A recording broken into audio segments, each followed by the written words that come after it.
के ताउन का बहुत शुक्रिया। मुल्तमिस हूँ, दरख्वास्त गुजार हूँ खतीबुल अलमा सैयद इर्तज़ा अब्बास नकवी ऑफ कराची से कि वह तशरीफ़ लाएँ और आज की इस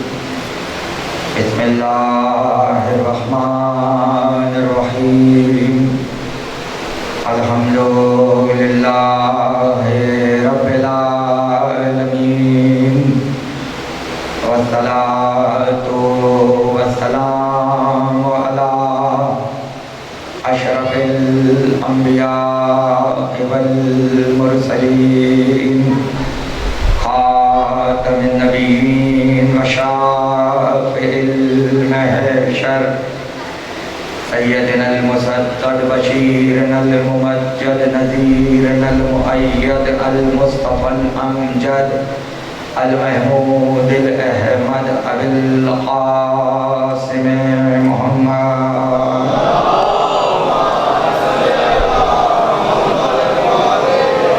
अहल बैत तय्यबीन अत्ताहिरीन अल मासूमीन अल मज़लूमीन अल्लज़ीना अज़हबल्लाहु अन्हुमुर रिज्सा व तहहरहुम तत्हीरा।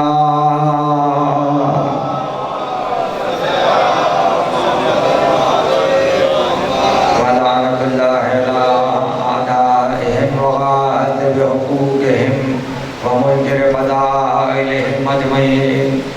अम्मा बअदु फ़क़द क़ालल्लाहु सुब्हानहु व तआला फी मुहकम किताबिहिल हकीम व क़ौलुहुल हक़।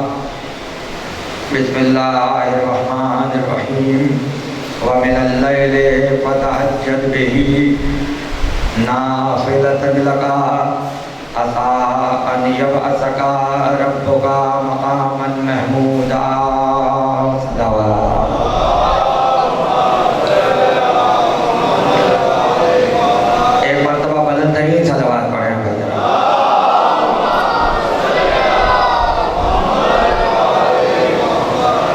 सिलसिले गुफ्तगू की आज आखिरी तकरीर आपके ज़ौक़ समात के लिए हदिया हो रही है और कल की गुफ्तगू से मुसलसल रहते हुए अपने बयान का आगाज़ कर रहा हूँ। कल की गुफ्तगू आकर यहाँ ख़त्म हुई कि अल्लाह ने अपने हबीब से ये वादा लिया कि तुम रात की तारीकी में पाबंदी के साथ तहज्जुद की नमाज अदा करते रहो, जिसे हमने तुम्हारे लिए इजाफा किया है, यहाँ तक कि वो वक्त आएगा कि तुम्हारा परवरदिगार तुम्हें मकाम महमूद तक पहुँचा देगा। ये मोहब्बत इलाही की महराज है कि उसने ये चाहा कि महबूब का हबीब आखिरत में आए तो मकाम महमूद पर नजर आए। अल्लाह ये चाहता है कि क़यामत में जब मेरा हबीब हो तो कम से कम मकाम महमूद पर नजर आए। और मोहम्मद ये चाहते हैं कि उसका हबीब अली उसी मकाम महमूद के पहलू में अलम लिए खड़ा हो।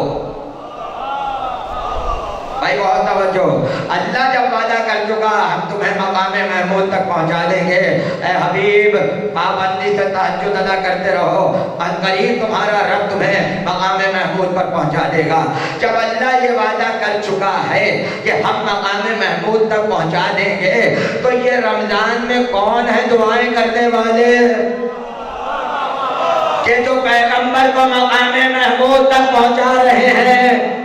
और मुसलमान ये समझ रहे हैं कि हमारे कहने से मोहम्मद मकाम महमूद पर पहुंच जाएंगे, जब तक खुदा वादा कर चुका है जबकि कि हम तुम्हें पहुंचा देंगे। क्या तुम्हें नहीं पता कि जो मोहम्मद और खुदा के कामों के दरमियान आने की कोशिश करे वो मुशरिक होता है।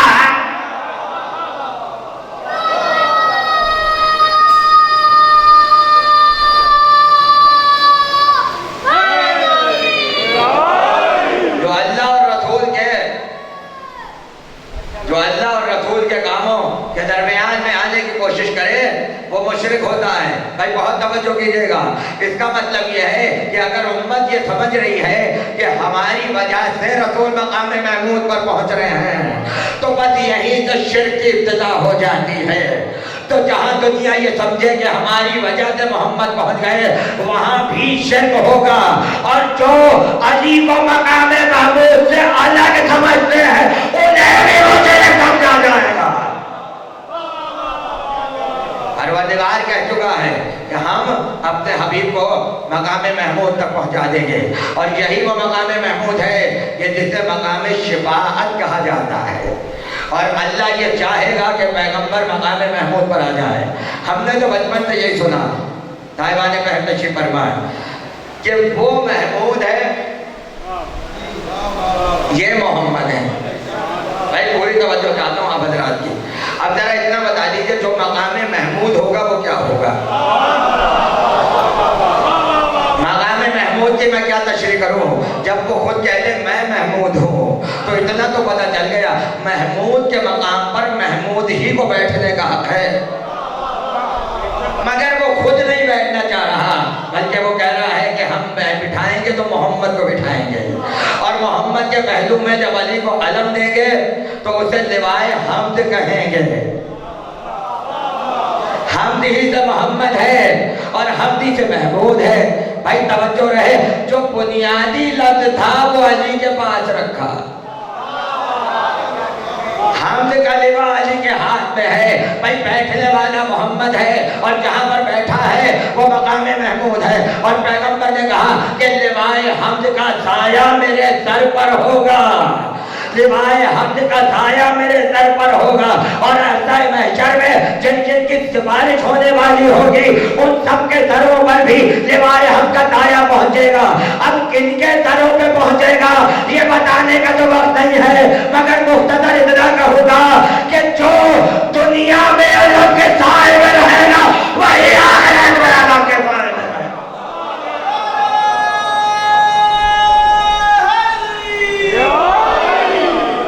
वही आखिरत में अल्लाह के साए में रहेगा। अली बराबर में है। भाई तवज्जो रहे, वजीर आजम की कुर्सी पर बैठने से कोई वजीर आजम नहीं हो जाता।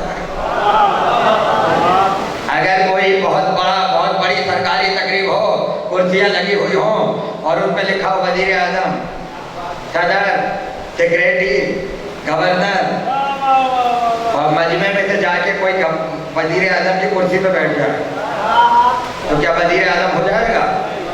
सदर की कुर्सी पे बैठ जाए, सदर पाकिस्तान हो जाए, कुर्सी पे बैठने से कुछ नहीं होगा। भाई तवज्जो रहे, अब चाहे कोई सदारत की कुर्सी पे बैठे या खिलाफत की कुर्सी पर बैठे, कुर्सी पे बैठने से कुछ नहीं होगा। हाँ, अगर वजीर आजम खुद किसी का हाथ पकड़ के अपनी कुर्सी पे बिठा दे तो इसके दो ही माने होंगे, या तो ये मानना पड़ेगा कि यही इसके बाद वजीर आजम है, या फिर ये मानना पड़ेगा कि वजीर आजम ना हो मगर सलाहियत तो वजीर आजम बनने की है। भाई जो खुदा की तरफ से मकाम खास हो और मकाम महमूद सिर्फ और सिर्फ खुदा के लिए हो और अपने मकाम पर खुदा मोहम्मद को ले आए तो इसका मतलब यही है पाने खुदा कोई अफजल है तो यही है।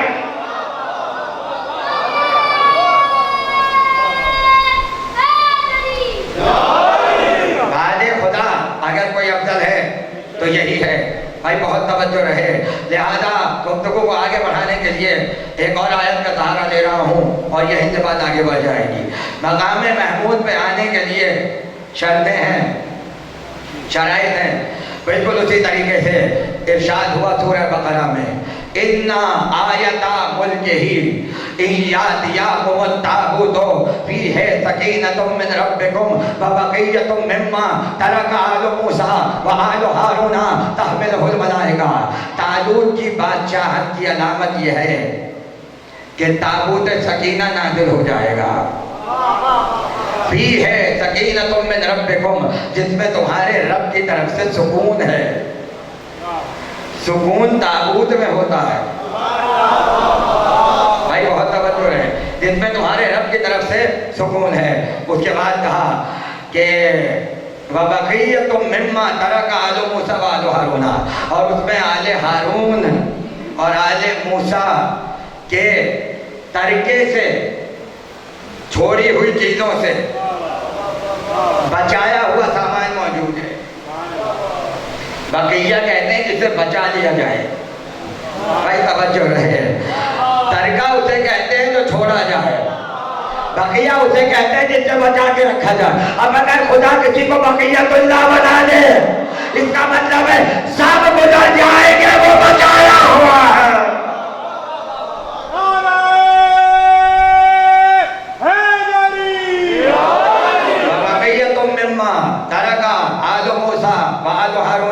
उसके बाद कहा हमें मलाइका, और मलाइका उसे अपने हाथों पर उठाए हुए होंगे।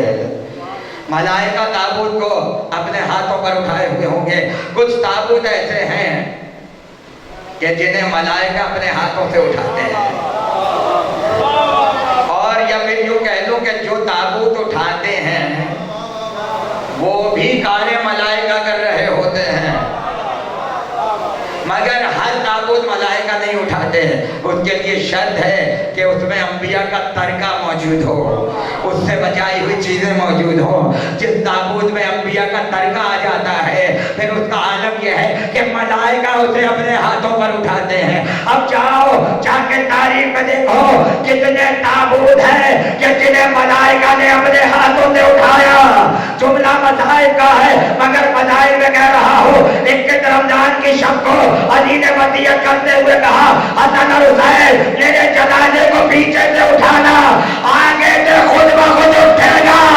अरे जहां पिया का तरका हो वहां बनाएगा ताबूत को उठाते हैं।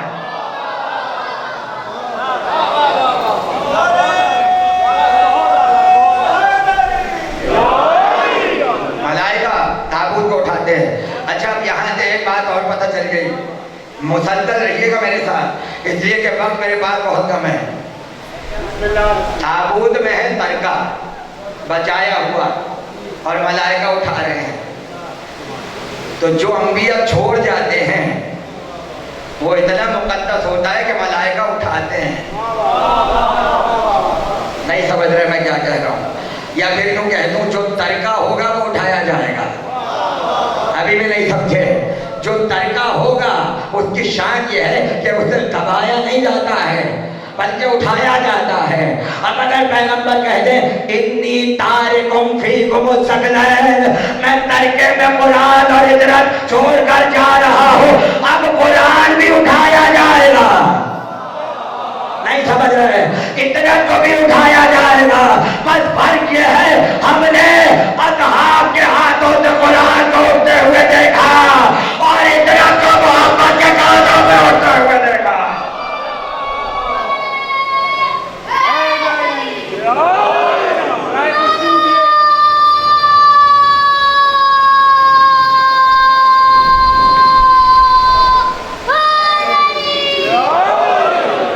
कुरान उम्मत ने भी उठाए, मुहावरा बन गया कुरान उठाना।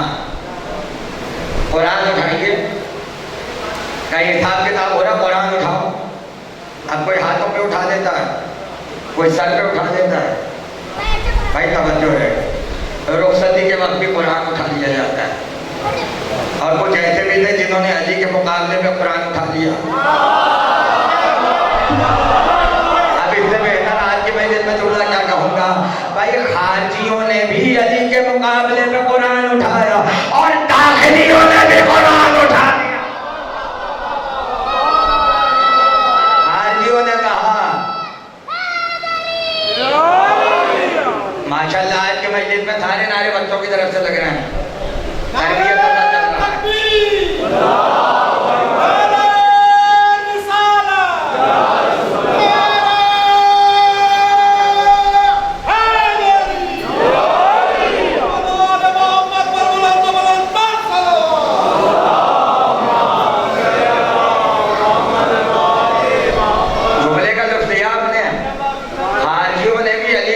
कुरान उठाया और अब दाखिली भी उठा रहे हैं।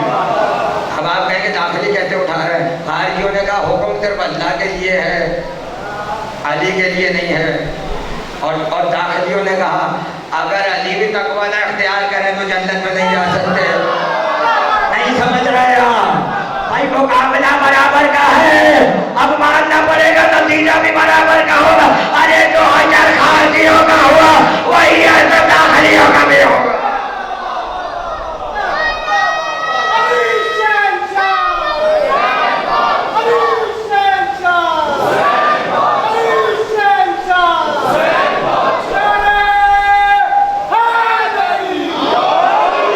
खुदा सलामत रखे। तो ये तर्का है कि जिसे कभी तर्क नहीं किया जा सकता। और जो कहते हैं जो रसूल छोड़ जाए वो सदका होता है, सदका तो दे दिया जाता है फकीरों को, मगर ये वो छोड़ा हुआ तर्का है जो उठाया जाता है। और इसमें क्या क्या है? इसमें कुर्ता भी है, इसमें ज़िरा भी है, इसमें तलवार भी है, इसमें पैरहन भी है, और इसमें जूतियां भी हैं। यानी कुर्ता पहना था तो रख लिया, भाई तवज्जो रहे। तलवार इस्तेमाल की होगी तो रख ली, ज़िरा पहनी होगी, मत हुई वजूद रसूल से तो अब इधर उधर नहीं रखी जाएगी, संदूक में रखी जाएगी, संदूक में रहेगी। तो जितनी चीजें इस्तेमाल में रही वो सारी संदूक के अंदर। और संदूक कौन सा? जो मादर मूसा ने बनवाया था ताकि मूसा को दरिया में बहा दें। 3 दिन का बच्चा कितने बड़े संदूक में आ जाता है। छोटे से तो थे, इतने से रहे होंगे माँ की गोद में, पर उतना ही संदूक बना दिया। हालांकि पैमाइश लिखी है किताबों के अंदर कि कितना बड़ा ताबूत था, माँ ने बनाया, मगर इतना मुकद्दस हो गया कि संभाल के रखा गया। अब जितने तबरुकात हैं इसके अंदर, अब जितनी चीजें हैं इसके अंदर, नालैन भी इसी में, कुर्ता भी इसी में, ज़िरा भी इसी में, तलवार भी इसी में, और वो असाए मूसा भी जो लिए फिरते थे। 3 बरस से मूसा जिस संदूक में आ गए उसमें मूसा से कद का बड़ा आसा कहां से आ गया? भाई बहुत तवज्जो रहे, आसा कैसे आ गया? यानी पता चला जाहिरन तो महदूद था, मगर बातिन में इतना नामहदूद था कि असा भी उसके अंदर है, ज़िरा भी उसी के अंदर है, पैरहन भी उसी के अंदर है, तलवार भी उसी के अंदर है। जिसे खुदा ताबूत बना दे वो खुदा की आयत बन जाता है, और जो खुदा की आयत हो ज़मानो मकान उसमें नजरअंदाज नहीं होते। अब ताज्जुब न करना कि हुसैन के एक मुख्तसर जनाजे में करोड़ों का मजमा कहां से आ गया।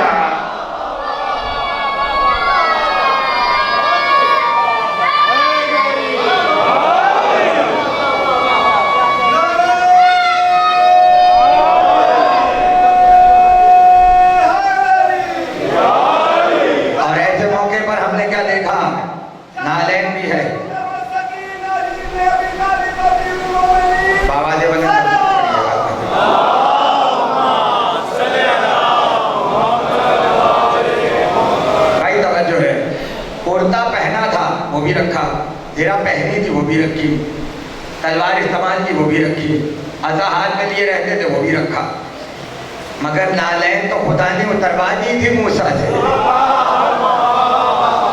नालैन तो उतरवा दी गई थी। मूसा ये मुकद्दस वादी है, यहाँ पर आओ तो जूतियां उतार के आना। तो पता चला जो उतरवाया गया वो भी रखा है, जो पहने रहते थे वो भी रखा हुआ है। और मूसा ने कहा जूतियां उतार के आना। सबका सुना हुआ जुमला, हबीब को बुलाया तो जूतियों के साथ बुलाया, कलीम को बुलाया तो जूते उतरवा के बुलाया। शायद ये जुमला नया हो जाए, इसलिए जुमले को महफूज कीजिएगा। भाई मूसा का नालैन उतरवाना बतला रहा था कि वादी अफजल है, नालैन अफजल नहीं है। और रसूल को जूतियों के साथ अर्श पे बुलाने का मतलब ये था कि जो मर्तबा अर्श का है, नहीं पहुंच रही बात भाई, तवज्जो रहे, जो मर्तबा अर्श खुदा का है वही मोहम्मद की जूतियों का है। जिसकी जूतियां अर्श इलाही के बराबर हो, खुदा जाने उसका वजूद किसके बराबर होगा। तवज्जो रहे, मूसा को बुलाया तो जूतियां उतरवाई, हबीब को बुलाया तो जूतियां पहनकर बुलाया। और जब बुतों को तोड़ रहे थे तो कहा या अली आ जाओ मेरे कांधे पर। अली ने चाहा कि नारायण उतारे और उसके बाद कहा ऐसे नहीं जूतियों के साथ हो जाए।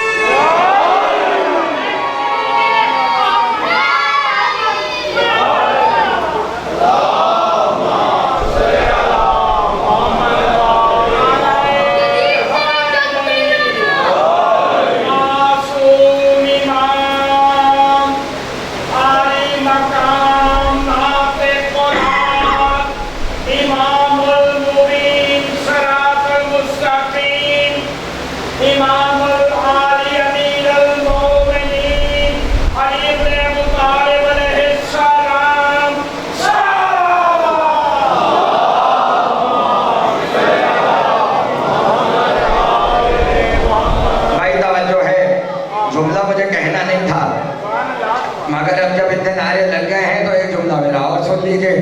खुदा आप सबको महफूज रखे। मूसा से जूतियां उतरवाई, रसूल से पहनवा के बुलवाया और उसी रसूल ने साहिब महराज ने अली को नालैन के साथ अपने कांधे पे चढ़ाया।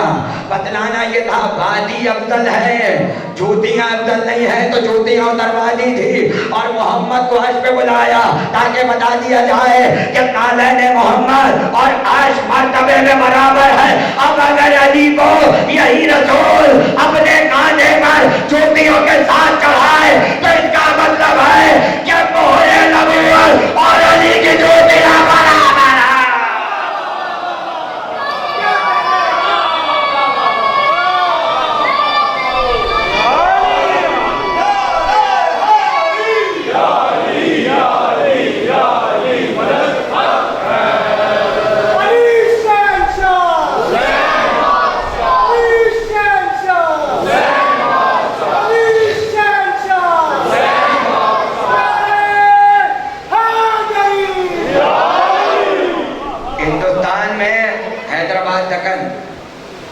हैदराबाद दक्कन किसी जमाने में वहाँ एक फिरका था, उसे कहते थे मुसावादी।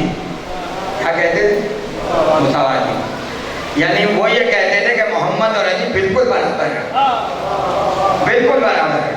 नात नबी से बात में भी हर चीज़ में रसूलुल्लाह और मौला अली बराबर है। हम कहते हैं कि रसूल के बाद अगर कोई अफजल है तो अली है। हम बराबर तो हम सिफात पे तो बराबर मानते हैं, मगर मर्तबा खत्म रिसालत का रसूल के बाद है। अब साहब वहाँ तो फजाइल पढ़ना मुसीबत। अब पूछे कैसे? वहाँ अगर रसूल के फजाइल कोई पढ़ते तो कहते थे अली से पढ़ा दिया। आप समझे नहीं मैंने कहा क्या है? पहले सोचिए मैंने बोला क्या है। अगर रसूल के फजाइल पढ़ देते थे तो लोग कहते थे अली से पढ़ा दिया, और जब हम यहाँ अली के फजाइल पढ़ते तो कहते हैं रसूल से पढ़ा दिया। ये अजीब मामला है। अब एक जाकिर ने वहाँ रिवायत पढ़ दी कि जो मंसूब ही रसूल की नालैन से है, और उस हदीस का नाम है हदीस खासिफुन नाल। खासिफुन नाल, नाल कहते हैं जूती को, नालैन दो जूतियाँ। और रिवायत क्या है? पैगंबर चले जा रहे थे, रास्ते में रसूल की जूती का बंद टूट गया। अली के हाथों पर थी जूती और कहा या अली मेरी नालैन को दुरुस्त कर दो, और रसूल बैठ गए। किसी ने कहा या रसूलल्लाह आपके बाद आपका वारिस कौन है? कहा वही जो मेरी जूती ठीक कर रहा है। इनकी जूतियां भी खिलाफत साबित कर देती हैं।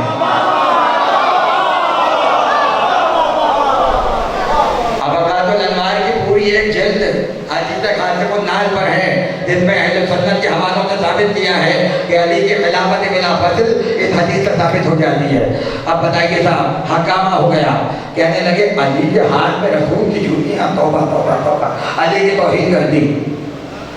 क्योंकि मुतवाती थे, बराबर समझते थे, तो कहने लगे कि ये हदीस बयान करना अली की तौहीन है। भाई तवज्जो रहे, बहुत तवज्जो रहे। अब मसले को कौन हल करता? एक बहुत बड़े शायर थे उर्दू के, क़ैस जंगीपुरी, बहुत बड़े शायर थे। और मैं ऐसे शायरों के नाम जानबूझ के लेता हूँ ताकि जो नौजवान हैं वो सुने और जाकर तहकीक करें तो पता चले कि कैसे कैसे लोग गुजर गए। कमाल ये था, एक मुशायरे में तरह दी गई कि क़रारे मुर्तज़ा, जवारे मुर्तज़ा, ये करार जो है उसका काफिया था और मुर्तज़ा रदीफ थी। तो मजमे से किसी ने कहा एक शेर हम एक मिसरा हम दे देते हैं, अगर आप शेर कहें तो हम जाने। क्या बताओ? कहने लगे फरार मुर्तज़ा। अब फरार और मुर्तज़ा भाई कितनी खतरनाक मंजिल है। कौन बांधेगा? फरार मुर्तज़ा, जो कभी जंग में ना भागा हो, जो खुद गैर फरार हो, तो फरारे मुर्तज़ा कैसे बांधा जा सकता है? आए और आकर उसी वक्त शेर कहा और जहानत की दाद दीजिएगा। कहने लगे हम अभी मजहब बदलते हैं चाहे जो भी हश्र हो, हम अभी मजहब बदलते हैं चाहे जो भी हश्र हो, एक भी गजबे में दिखला दो फरारे मुर्तज़ा।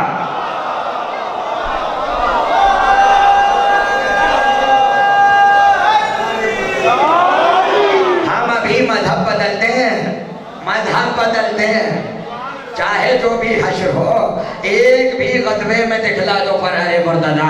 ये क़ैस जंगीपुरी, उनके बेटे मौलाना यूशा साहब गए हैदराबाद और लोगों ने कहा साहब बड़ी वबा फैली हुई है और ऐसी ऐसी बातें हो रही है कि अली की तौहीन कर दी गई है, लिहाजा इस मसले को हल कीजिए।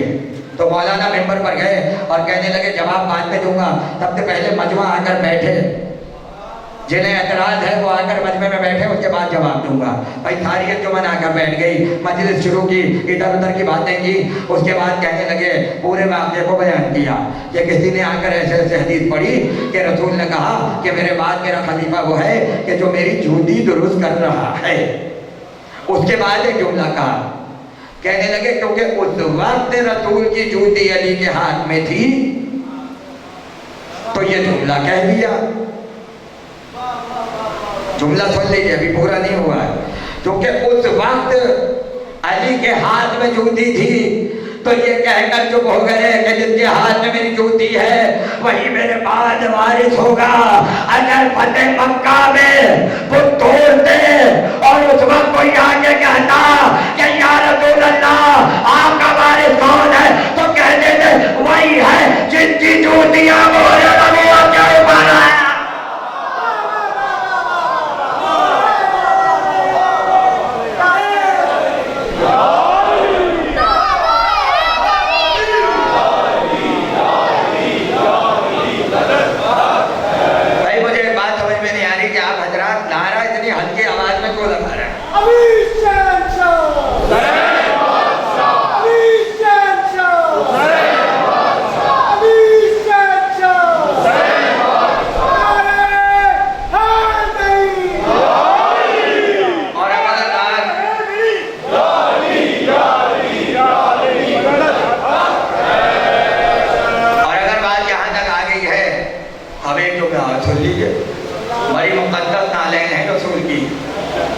बड़ी मुकद्दस। मैं 2 साल पहले तुर्की गया तो वहाँ भी रसूल की जूतियाँ थी, 3-4 नालें मुबारक, मुख्तलिफ रंग की, मुख्तलिफ डिज़ाइन की। आपके लाहौर में भी मौजूद है, बादशाही मस्जिद में चोरी हो गई। तो हमने तो सुना था ऐसे रसूल में चोरी होती थी। अरे भाई तो अजीब जुमला कह दिया आपने।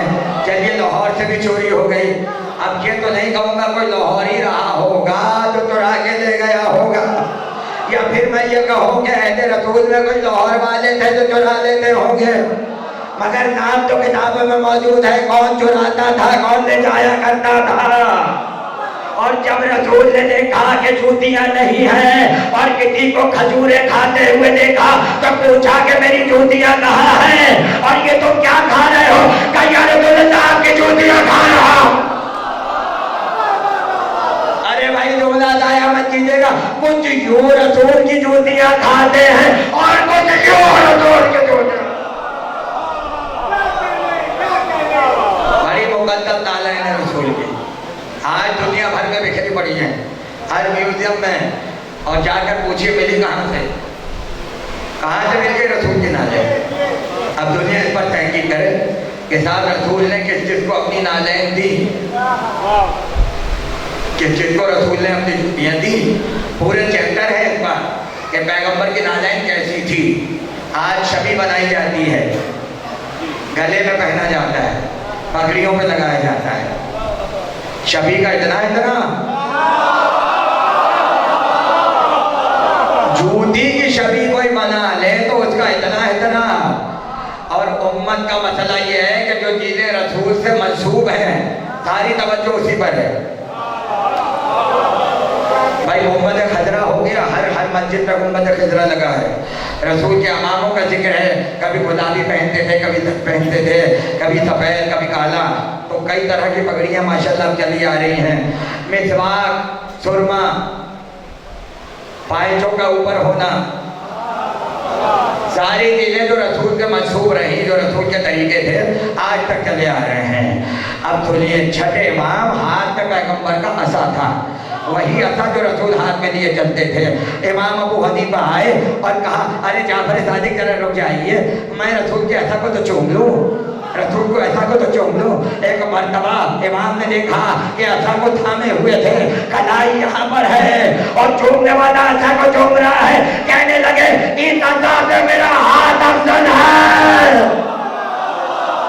नहीं समझे? उसने पूछा क्यों? कहीं असा को इसलिए मोहतरम कहते हैं तो कि रसूल ने अपने हाथों में पकड़ा है। मेरी रगों में तो मोहब्बत का लहू दौड़ा।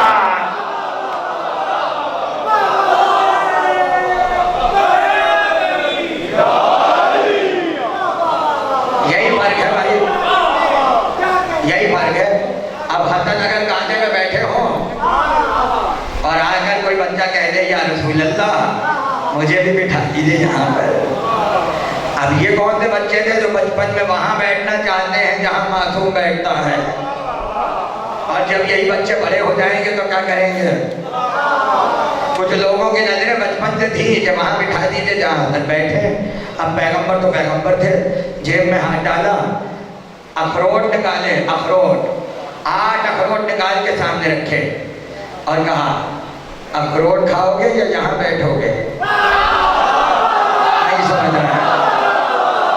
अखरोट खाओगे या यहाँ देखोगे? उसने अखरोट को देखा, फिर रसूल के कांधे को देखा, कहा क्या रसूल अल्लाह अखरोट दे दीजिए, कांधे को रहने दीजिए। गोया बता दिया कुछ खाने वाले हैं और कुछ कांधों पर बैठने वाले।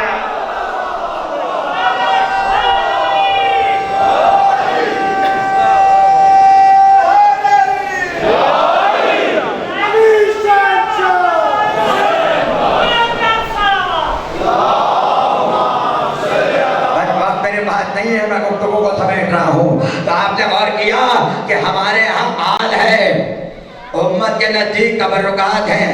हम आल को देख रहे हैं, उम्मत रसूल के तबर्रुकात को देख रही है। और यही ताबूत सकीना के अंदर है, वह बक़िय्यतुम मिम्मा तरका आल मूसा व आल हारून, आल हारून के तबर्रुकात हैं। ये नहीं का मूसा के तबर्रुकात हैं, ये नहीं का हारून के तबर्रुकात हैं, आले मूसा के तबर्रुकात हैं, आले हारून के तबर्रुकात हैं। जबकि तमाम क़ससुल अंबिया मुत्तफ़िक़ हैं कि हज़रत मूसा के नस्ल नहीं चली, हज़रत मूसा की औलाद ही नहीं थी, हज़रत मूसा की औलाद नहीं थी। पूरी जिम्मेदारी से कह रहा हूँ, मगर मुराद ने कहा आले मूसा, औलाद तो फ़िरौन की भी नहीं थी। उसी कुरान में है कि फ़िरौन ने कहा अल्लाह ने हमें औलाद नहीं दी, हम इसे पालते हैं, शायद यही हमारे बाद हमारा वारिस बन जाए। तो जब फ़िरौन की आल नहीं है तो कुरान में आले फ़िरौन क्यों है? आले फ़िरौन भी कुरान में है, जबकि औलाद है ही नहीं। जबकि कुरान में आले मूसा है। तो तमाम अहले सुन्नत के मुफस्सिरीन ने लिखा कि फिरौन की औलाद नहीं थी, मगर जितने दरबारी थे और जो फिरौन के हममिनार थे और जो फिरौन के हुक्म पर राजी थे, वो सब के सब आले फिरौन है, वो सब के सब फिरौन की आल है। अब जुमला लाया मत कीजिएगा। अगर 1400 बरस के बाद किसी को यजीद की आल की तलाश है तो ज्यादा दूर मत जाओ। जो यजीद तलाशी हो वो यजीद की आल है। पूरा पाकिस्तान आल है यजीद का भरा पड़ा। और रह गई आले मूसा।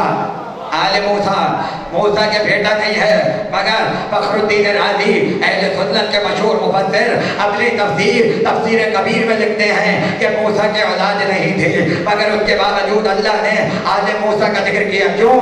इसलिए कि आले हारून का तो जिक्र है और आले हारून में शब्बर है, शब्बीर है, मुशब्बर है, 3 बेटे हारून के हैं, तो अल्लाह ने आले हारून कहा। उसके बाद लिखते हैं इस आयत से ये पता चला कि अगर नबी की औलाद न हो और वसी की औलाद हो तो जो वसी की आल होती है वही नबी की आल होती है।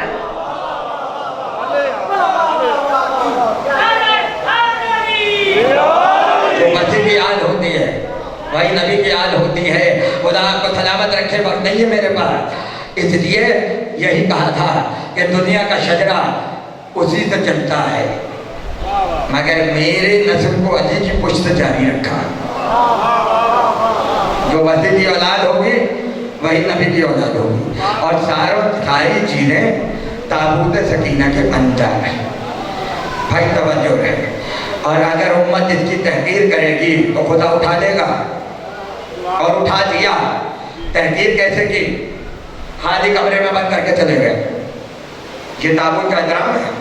अल्लाह ने कहा उठा लो। ये काबिल ही नहीं है कि ताबूत सकीना के दरमियान रहे। जो अंबिया के तबर्रुकात का एहतराम नहीं करते वो तबर्रुकात उठा लिए जाते हैं। बहुत तवज्जो है। और क्या किया? और क्या किया? अभी तक देखिएगा। बुत खाने में रखा, बुत ऊपर रखे, ताबूत के ऊपर बुत रखे। आ रहा भाई बताए। अब हम भी तो देर से बैठे, कल आवाज पढ़े और बदल आवाज।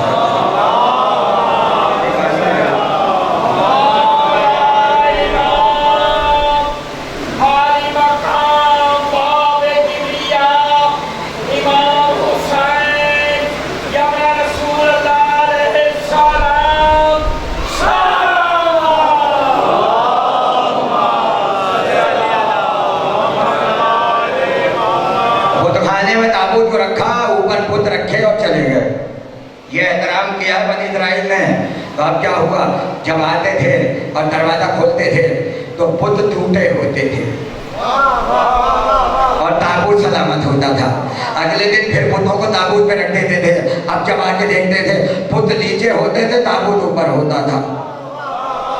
बुत नीचे होते थे, ताबूत ऊपर होता। बुतों को तोड़ने वाला कमरे में कोई नहीं था भाई, खुद ही बुत गिरते थे और टूट जाते थे।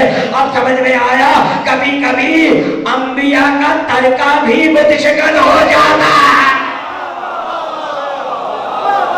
भाई मेरे जुमले को दाया मत कीजिएगा। कभी कभी अंबिया के छोड़े हुए तबर्रुकात भी बुत शिकन हो जाते हैं। अब अगर हम अब्बास का आलम उठाएंगे तो आले इमरान का तड़का समझ के उठाएंगे, और जब उठा के चलेंगे तो तड़के का तो काम ही तोड़ना है। अब किसी का निगाह टूटेगा, किसी के दिल का बुत टूटेगा।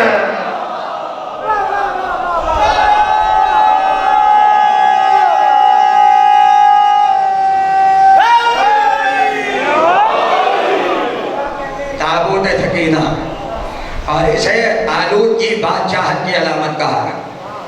तालूत की बादशाहत की अलामत कहा। तो जहाँ छोटी छोटी बादशाहतें हों वहाँ तो ताबूत सकीना आ जाए, और जहाँ हाशिर में पूरा कंट्रोल रसूल के पास हो। बल्कि जुमला दाया मत कीजिएगा, जहाँ सिर्फ मुल्क हो वहाँ तो ताबूत सकीना अलामत बन जाए, और जहाँ मुल्क कबीर हो, मैंने मुल्क अजीम नहीं कहा है, नहीं कहा है। क्यों? मुल्क अजीम तो सुलेमान के पास था। हर नबी को छोटा छोटा मुल्क दिया, मुल्क यानी बादशाह, और मुल्क अजीम दिया हजरत सुलेमान को। और सुलेमान की भी तो अदा देखी है, कहने लगे मालिक बादशाह दे दे, मगर ऐसी दे कि किसी और के पास ना हो, ऐसी दे जो किसी और के पास ना हो। मांगने का तरीका यही है कि जब खुदा से मांगो तो कहो ऐसी अदा कर कि किसी और के पास ना हो। हम भी तो यही कह रहे हैं, अली की ऐसी मार्फत जो किसी और के पास ना हो।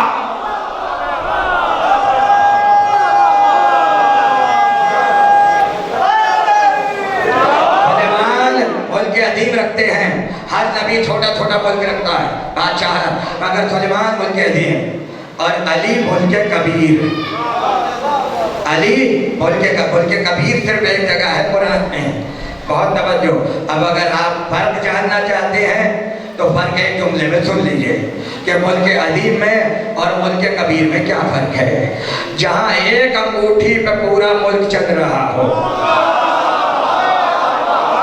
उसे कहा जाता है मुल्क अजीम, और जिस मुल्क में, जिस बादशाहत में यही मुल्क ज़कात में दे दिया जाए उसे मुल्क कबीर कहा जाता है। मैंने पहले भी ये जुमला कहा था कराची में और आज फिर कह रहा हूँ, याद रखिए कि ज़कात अदा करते वक्त बहुत से फायदे होते हैं। उन फायदों में फायदा यह है कि जो ज़कात दे रहा होता है उसकी माली हैसियत पता चल जाती है। अब आप पूछेंगे कैसे? भाई खौफ के कितने हिस्से हैं? 5 हैं, और ज़कात के कितने हैं? 40 हैं। तो अगर 100 रुपये होंगे तो खौफ कितना होगा? जल्दी से बताइए। 20 रुपये होंगे ना। और अगर 40 रुपये हो तो ज़कात कितनी होगी? 1 रुपये। तो ज़कात बहुत कम तरीन मिकदार है, और खौफ तो बड़ी बड़ी। इसलिए ज़कात पे नजरें नहीं है मौलवियों के।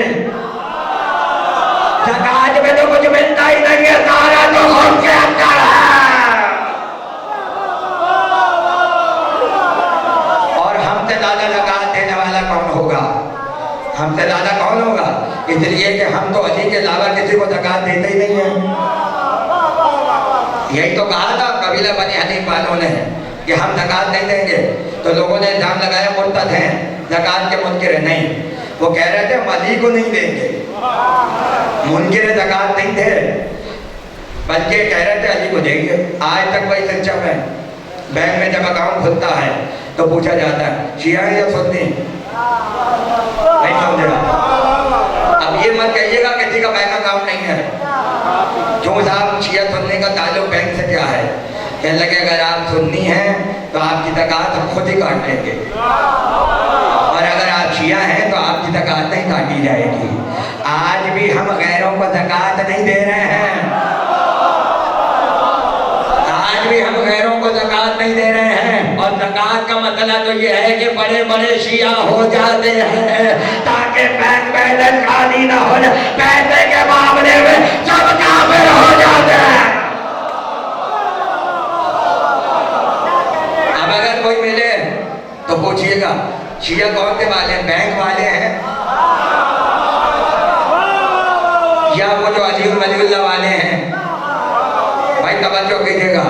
और शियों में भी कुछ बैंक वाले शिया हैं, तो लिहाजा ज़कात का मामला तो ये मालियत पता चल जाती है। कैसे? अगर कोई 40 में से 1 रुपये देगा, इसका मतलब ये है कि 40 रुपये तो है उसके पास। नहीं समझे आप? अगर किसी ने ज़कात दी तो उसकी इज्जत कितनी बढ़ रही है माशरे में कि 40 मल्टीप्लाई कर दीजिए, इसका मतलब इतना पैसा है इसके पास, और फिर भी ये अल्लाह की राह में खर्च कर रहा है। यानी अगर अब भी हमारे डॉक्टर चचा साहब बैठे हैं, अगर ये 1 लाख की ज़कात दे तो मजमे को पता चल जाएगा 40 लाख तो हैं इनके पास। नहीं समझ रहे आप? तो पता चला ज़कात देने से मालियत भी पता चल जाती है और मिल्कियत भी पता चल जाती है। अब अगर कोई पूरा मुल्क सुलेमान ज़कात में दे रहा हो तो पता चलेगा इससे 40 गुना का मालिक तो वो खुद है। और अगर बदले में विलायत की आयत आ जाए कि वली वो है जो रुकू में ज़कात दे रहा है, इसका मतलब है कि जब मुल्क अजीम की ज़कात अदा होती है तो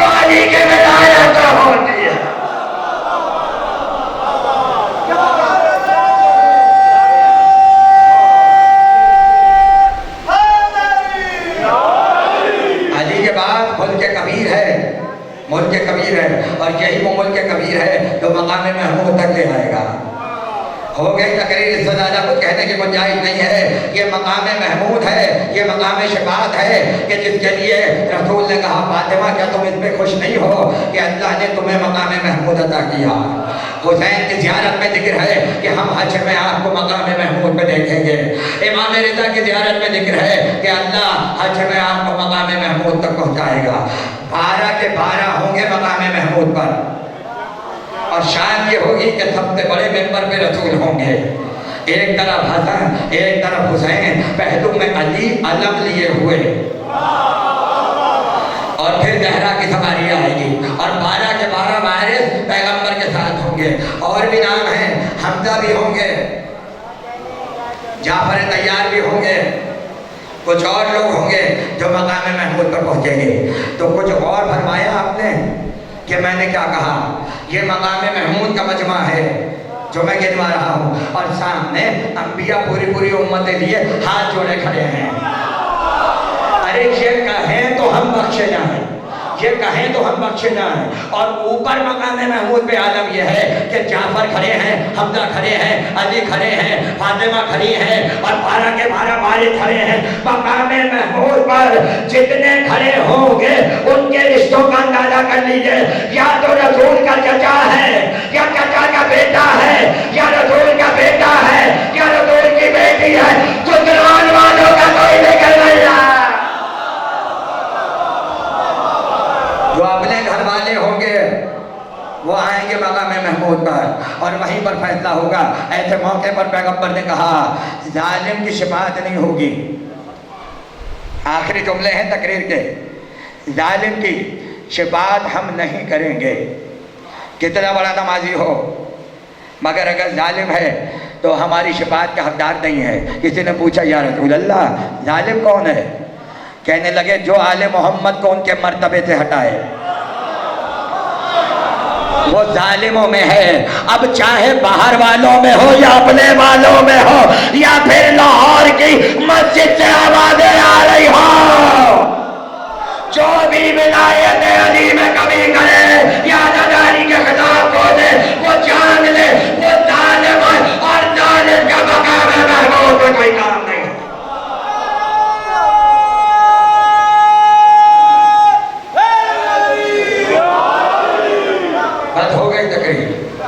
तकरीर हो गई। खुदा को वक्त आए कि इस पद में बैठने वाले मकाम महमूद पे मिले, और जब मिले तो आलम ये हो कि आँख खुलते ही 14 का दीदार हो जाए, कब्रों से उठे और सामने मकाम महमूद हो, और आले मोहम्मद की ज़ियारत हो जाए। उसी मंजिल पर आवाज़ आएगी फातिमा आज उम्मत को बख्शवाने का दिन है, क्या लेकर आई हो?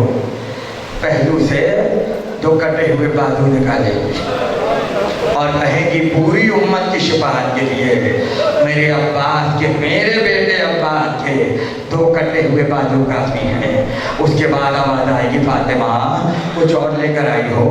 पहलू से 6 महीने के बच्चे का लाशा, 6 महीने के बच्चे का लाशा निकालेंगी और कहेगी कि मैं उम्मत को अली असगर से बख्शवा दूंगी। पैगंबर कहेंगे फातिमा मोहसिन का लाशा कहाँ है, मोहसिन का लाशा कहाँ है? आवाज़ आएगी बाबा देखिए खदीजा के हाथों पर है, खदीजतुल कुबरा के हाथों पर है। हाँ अदादारों बड़ी चीज़ें हैं जो हश्र में बख्शवा लेंगी। अली अकबर की ज़ियारत का जुमला है, ताबूत बरामद होगा ना शहजादे का, खुदा इन जवानों को सलामत रखे कि जो इस मजलिस अदा का इनेकाद करते हैं और इंतहाई एहतमाम के साथ और शान व शौकत से अली अकबर का ताबूत उठाते हैं। ये इस बात का ऐलान है कि अगर हम होते तो अकबर का लाशा उठाते, हम अगर होते तो अकबर का लाशा उठाते। अदादारों मसाइल में पढ़ा जाता है कि जब असगर का लाशा कि जब असगर का लहू उछाला था तो लहू जमीन पर वापस नहीं आया, इसलिए कि असगर के लहू को खुदा ने शिफाअत के लिए रख दिया है। अरे यही जुमला अकबर की ज़ियारत का है। जब अकबर के लाशे पर पहुंचे तो अकबर के लहू को हाथों पर लिया और लेकर आसमान की तरफ उछाला लहू वापस ना आया। अरे छठे माह फरमाते हैं मलाइका ने अकबर का लहू एक शीशी में रखा हुआ है ताकि जब हश्र में गुनाहगार आए अकबर का लहू दिखा के हुसैन के गुनाहगारों को बख्शा जाए। अजरुकुम अल्लाह, खुदा आपको किसी गम में न रुलाए। अदादारों, आज भी हुसैन को अकबर से इतनी मोहब्बत है, इतनी मोहब्बत है कि मशहूर वाक़या है कि हुसैन के हरम में अकबर की शहादत पढ़ी जा रही थी। अकबर की शहादत पढ़ी जा रही थी। एक मर्तबा जब उस मंजिल पे जाकर पहुंचा कि हुसैन अकबर के लाशे पर पहुंचे, जब जाकर यहाँ तक पहुंचा तो हरम का खादिम दौड़ता हुआ आया और उसने आकर खतीब को इशारा किया और कहा मसाइब रोक दो, मसाइब रोक दो। उसने कहा क्यों? कहा हुसैन की कब्र से ताजा लहू बह रहा है। खुदा किसी गम में न रुला है। हुसैन की कब्र से ताजा लहू बज रहा है। हुसैन आज भी अकबर की शहादत रोजे पर नहीं पढ़ी जाती हुसैन के। और खास तौर पे शब जुमा, ये कहते हैं खादिम कि जब शब जुमा हुसैन की दरी पर आओ तो अकबर का नोहा न पढ़ना, अकबर का नोहा न पढ़ना, नहीं पढ़ा जाता। किताबों में सैकड़ों वाक़यात है। एक वाक़या सुन लीजिए। अब्बास चाऊस ईरान का दायर बयान करता है, मैं हर शब जुमा पैदल हुसैन के रोज़े पे जाता था और जब रोज़े पे पहुंचता था तो अली अकबर का नोहा पढ़ता था, अली अकबर का नोहा पढ़ता था। जब नोहा पढ़ के एक शब जुमा अपने मुसाफिर खाने में पहुंचा और रात को सोया तो मैंने क्या देखा कि ख्वाब में मेरे दरवाजे पे दस्तक हो रही है, दरवाजे पे दस्तक हो रही है। जब दरवाजा खोला ये गुलाम खड़ा हुआ था। उसने कहा ऐ अब्बास चाऊस, जरा अपने हुजरे को ठीक कर लो, अपने हुजरे को साफ कर लो। उसने कहा क्यों? कहा हुसैन तेरे हुजरे में आ रहे हैं, हुसैन तेरे हुजरे में आ रहे हैं। उसने कहा मुझे बता दो मेरे मौला कहाँ हैं? मैं नहीं चाहता मेरे मौला को रहमत हो, मैं खुद हुसैन के पास पहुंच जाता हूँ। हज़ारों बहत्तरों के क़यामत का जुमला कहूँगा।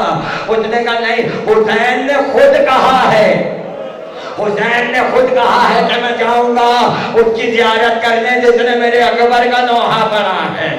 एक मर्तबा नूर छाने लगा, हुसैन की सवारी आई, अब्बास चाऊस ने इस्तकबाल किया, हुसैन उसके हुजरे में तशरीफ लाए। उसने हाथों को जोड़ा, कहा मौला मुझे बता दे। कहने लगे ऐ अब्बास, मैं तुझसे 3 बातें करने आया हूँ, 3 बातें कहनी है। पहली बात तो यह है कि जो मेरी ज़ियारत करता है मैं खुद जिंदगी में उसकी ज़ियारत को आता हूँ। खुदा सलामत रखे ज़ाहिरों को, और जो नहीं गए करबला खुदा ज़ियारत कराए। अज़ादारों, हुसैन कहते हैं जो मेरी ज़ियारत करेगा मैं उसकी ज़ियारत करूँगा, क्योंकि तू मेरी कब्र पे आया इसलिए मैं तुझे देखने के लिए आया हूँ। उसने कहा मौला मेरा शरफ बढ़ाया, जरा दूसरी बात भी कह दीजिए। हुसैन ने कहा सुन, जब अपने शहर में वापस जाना तो एक मोमिन को मेरा सलाम कहना। उसने कहा मौला क्यों? कि जब भी मजलिस होती है वो अज़ादारों की जूतियों में बैठता है, वो मेरी नजर में है, इसलिए जाकर उसे हुसैन का सलाम कहना। उसने कहा मौला तीसरी बात यह है कि तूने मेरी दरी पे अकबर का नोहा पढ़ा है। कहाँ मौला पढ़ा है? कहा आइंदा शबे जुमा में अकबर का नोहा न पढ़ना। उसने कहा मौला मुझसे कोई गलती हो गई तो माफ कर दीजिए, मौला कोई खता हो गई तो माफ कर दीजिए। सुने के जुमला कहने लगे सुन, शबे जुमा को मेरी माँ फातिमा ज़हरा मेरी कब्र पर आती है। अरे जब से फातिमा ने अकबर का नोहा सुना फातिमा को बचा गया।